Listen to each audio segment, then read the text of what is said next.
ഏത് മതക്കാരുടെ ദേവാലയമായിരുന്നാലും ആ ദേവാലയത്തിന് മുന്നിലൂടെ കടന്നു പോകുമ്പോൾ ആ ദേവാലയത്തിലെ ദൈവ ചൈതന്യത്തിന് അറിയാവുന്ന രീതിയിൽ ഒരു വണക്കം അറിയിച്ച ശേഷമാണ് ഞാൻ അതുവഴി കടന്നു പോകാറ്. അത് ഒരു വണക്കമാണ്.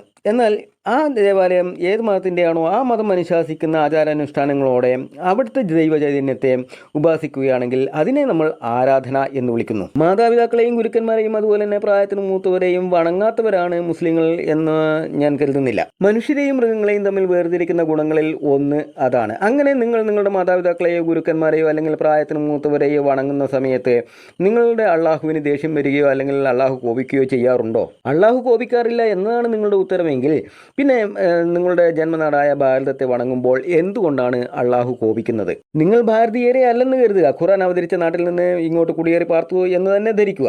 എങ്കിലും നിങ്ങളിപ്പോൾ താമസിക്കുന്നത് ഭാരതത്തിലാണ്. നന്മയുടെ അല്ലെങ്കിൽ നന്ദിയുടെ ഒരു കണികയെങ്കിലും മനസ്സിൽ ശേഷിക്കുന്ന ഏതൊരാളും അയാൾ ജീവിക്കുന്ന നാടിനെ വണങ്ങാൻ യാതൊരു മടിയും കാണിക്കാറില്ല. ഞാൻ മാത്രമാണ് ദൈവം, എന്നെ മാത്രമേ ആരാധിക്കാവൂ എന്ന് ഹിന്ദു മതത്തിൽ ഏതെങ്കിലും ഒരു ദൈവം പറഞ്ഞിട്ടുണ്ട് എന്നുണ്ടെങ്കിൽ ആ ദൈവത്തെ എടുത്ത് ആദ്യം ചവറ്റുകൊട്ടയിലെറിയുക എന്ന പുണ്യപ്രവൃത്തിയായിരിക്കും ഹിന്ദുക്കൾ ആദ്യം ചെയ്യുന്നത്. കാരണം ഇത്രയും സ്വാർത്ഥനും പൊങ്ങച്ചക്കാരനുമായ ഒരാൾക്ക് ദൈവത്തിൻ്റെ കസേരയിലിരിക്കാൻ യാതൊരു യോഗ്യതയുമില്ല എന്നതാണ് ഹിന്ദുക്കൾ വിശ്വസിക്കുന്നത്. ഞാൻ ഈ പറഞ്ഞത് വണക്കവും ആരാധനയും രണ്ടും രണ്ടാണ് എന്ന് കാണിക്കാൻ വേണ്ടിയാണ്. അല്ലാതെ നിങ്ങളെ കൊണ്ട് വന്ദേ മാതരം ചൊല്ലിക്കുക എന്ന യാതൊരു ഉദ്ദേശവും അതിൻ്റെ പിന്നിലില്ല. ദേശസ്നേഹമില്ലാത്തവർ വന്ദേ മാതരം പോലുള്ള ദേശഭക്തി ഗാനങ്ങളെ തൊട്ട് അശുദ്ധമാക്കരുത് എന്നത് തന്നെയാണ് എൻ്റെ വ്യക്തിപരമായ അഭിപ്രായം.